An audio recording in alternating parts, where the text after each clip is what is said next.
रायपुर में 1 लाख आंगनबाड़ी कार्यकर्ता ने 8 सूत्री मांगों को लेकर नया रायपुर तुता धरना स्थल में 1 दिवसीय धरना प्रदर्शन किया। उन्होंने प्रधानमंत्री मोदी जी, मुख्यमंत्री विष्णुदेव साय और महिला बाल विकास मंत्री लक्ष्मी राजबाड़े जी और जिला कलेक्टर के नाम से ज्ञापन दिया और कहा कि अगर हमारी मूलभूत और 8 मांगों को पूरा नहीं किया गया तो हम उग्र आंदोलन करेंगे। संवाददाता विनोद खेदुले की रिपोर्ट।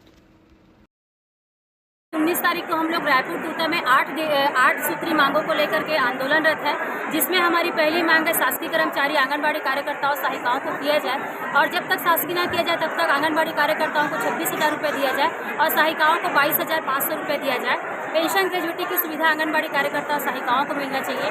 साथ में अनुकंपा नियुक्ति, अगर कोई कार्यकर्ता सहायिका की मृत्यु हो जाती है तो अनुकंपा नियुक्ति दिया जाए। सुपरवाइजर के पद पे आंगनबाड़ी कार्यकर्ताओं को निःशर्त रूप से सुपरवाइजर बनाया जाए। वहीं आंगनबाड़ी सहायिकाओं को कार्यकर्ता के पद पे प्रमोट किया जाए। ऐसे इस प्रकार से हम लोग 8 मांगों को लेकर के आज रायपुर तूता पे आंदोलन करते हैं। श्रीमती सुधा राठी।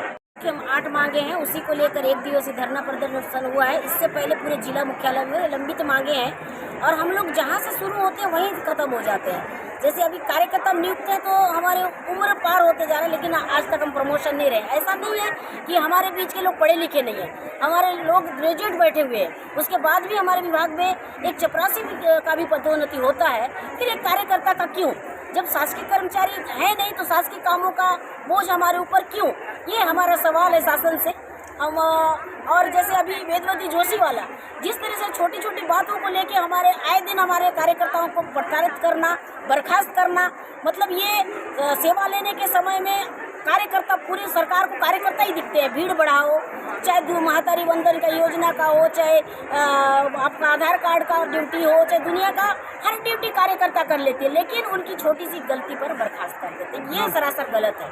मैं श्रीमती रुक्मणी सज्जन, बस्तर संभाग शाखा मणिपुरी संयुक्त मंच प्रांताध्यक्ष संयोजक। आज हम लोग यहाँ संयुक्त मंच के बैनर तले 1 दिवसीय अवकाश लेकर धरना प्रदर्शन के लिए तूता में उपस्थित हुए हैं। आज इस मंच में और इस प्रांगण को देख के आप लोग अनुमान लगा सकते हैं कि पूरे छत्तीसगढ़ के कार्यकर्ता सहायिका आज इस मंच के माध्यम से अपनी जो बात है, अपना जो अधिकार है, शासन प्रशासन के सामने रख रहे हैं। आज 50 सालों से महिला बाल विकास विभाग चालू हुआ है, लेकिन आज हम लोग खुद कार्य करते 25 साल हुआ, लेकिन मात्र हम लोग 10,000 के वेतनमान में मानदेय में पहुंचे हैं। यदि हम नियमितीकरण का मांग करते हैं और यदि हम कहते हैं कि हमारा पेमेंट बढ़ाया जाए तो हमें बोला जाता है कि हम समाज सेवी हैं, लेकिन समाज सेवी होते हुए भी सिर्फ छत्तीसगढ़ शासन की योजना के तहत FRS मतलब सम्मान प्रणाली की योजना चालू की, जिसमें हम ऑनलाइन अपनी उपस्थिति 9:30 बजे के अपने सेंटर में लोकेशन के साथ दर्शाते हैं और 3:30 बजे हम उससे लॉग आउट होते हैं। तो क्या एक हमें समाज सेवी कहा जाता है? तो क्या हम एक कलेक्टर से भी बहुत अधिक मानदेय या पेमेंट वाले हैं जो हम 9:30 से 3:30 बजे तक शासन को अपनी उपस्थिति ऑनलाइन अपना चेहरा दिखा के करते हैं? और फिर आज हमें किसी भी कार्य के लिए नियम में है कि 3 नोटिस के बाद अगर हमारा स्पष्टीकरण का जवाब सही नहीं मिलता है तो हमारे खिलाफ कार्रवाई की जाए। लेकिन जहां भी कोई अधिकारी पहुंचता है और अगर हमसे कोई गलती दिखती है या नहीं भी दिखती तो हमें डायरेक्ट बर्खास्त किया जा सकता है। आज हमारी 1 दिवसीय प्रांतीय धरना प्रदर्शन है और आज हम लोग मुख्य मांगे 8 लेकर आए हैं, जिसमें मुख्य रूप से हमारा शासकीय कर्मचारी घोषित करना, उसके पहले हमको 26,000 मानदेय देना और 22,000 रुपये सहायिकाओं को देना।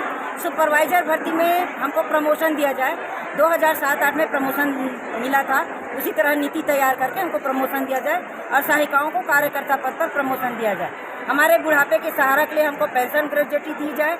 अगर वह लागू नहीं करती है तो 5 लाख रुपये कार्यकर्ता को और 3 लाख रुपये सहायिकाओं को हमको रिटायरमेंट पर मिलना चाहिए। और अगर जो शासन दमन कार्य कर रही है, कार्यकर्ताओं को जो आवाज़ उठा रही हैं, जो आगे जा रही हैं, उनको बर्खास्त करती जा रही है। ये रवैया को अपना वो बंद करें, नहीं तो इस हड़ताल के बाद हम लोग एक बहुत जल्द अपनी बैठक करेंगे और उस बैठक में हम लोग निर्णय लेंगे और निर्णय लेकर हम लोग जल्द ही, अगर हमारी दीपावली तक मांग पूरी नहीं होती है, सरकार घोषणा नहीं करती है, तो हम लोग बहुत ही जल्दी अनिश्चितकालीन हड़ताल पर यही तूता में सबको उपस्थित होंगे। मैं श्रीमती श्रद्धा पाठक, संयुक्त मंच प्रांताध्यक्ष। आज 8 सूत्री मांग को लेके पूरे छत्तीसगढ़ के कार्यकर्ता आज हड़ताल पर है। हमारा 8 सूत्री मांग जो हमेशा से हम लोग मांगते आ रहे हैं लेकिन अभी तक तो पूरा नहीं हुआ है। उसके साथ साथ बहुत सारा ऐसा समस्याएं कार्यकर्ताओं के साथ है, जैसे कि अभी पोषण ट्रैकर जो कि हमारी मांग में है। पोषण ट्रैकर ऐसी है कि हमको उसका रिचार्ज कभी नहीं दिया जा रहा है, मोबाइल भी दिया है, वो मोबाइल काम नहीं कर रहा है, जिसके लिए हमको प्रताड़ित किया जा रहा है कि आप लोग अपने घर का मोबाइल, पति का मोबाइल या अपने परिवार का मोबाइल का उपयोग कीजिए लेकिन हमको काम होना। तो ये चीज़ गलत है। शासन का हमारे ऊपर दबाव इतना नहीं होना चाहिए। हम ऑपरेटर नहीं है, ना हमको ऑपरेटर के रूप में नियुक्त नहीं किया गया है। हम बच्चे की सुरक्षा के लिए और बच्चे के हित के लिए नियुक्त किए गए हैं, जो कि हमको ऑपरेटर का काम किया जा रहा है, जिसके कारण हम बच्चों को जो शिक्षा दे रहे हैं वो नहीं दे पा रहे हैं। शासन से अनुरोध है कि ऑफलाइन काम लिया जाए, ऑनलाइन काम बंद किया जाए। साथ साथ अभी जैसे हम शासकीय कर्मचारी नहीं है, परंतु हमको शासकीय कर्मचारी की तरह सम्मान सुविधा प्रणाली का मोबाइल दिए हैं। उसमें हमको एक ऐप डाउनलोड के हमारा फोटो 9 बजे वहाँ पर फोटो लेना होता है। अगर हम 9:45 के बाद अगर हमारा फोटो नहीं लिया या नेटवर्क का प्रॉब्लम है तो आपका मानदेय नहीं मिलेगा, इस टाइप का बोला जाता है।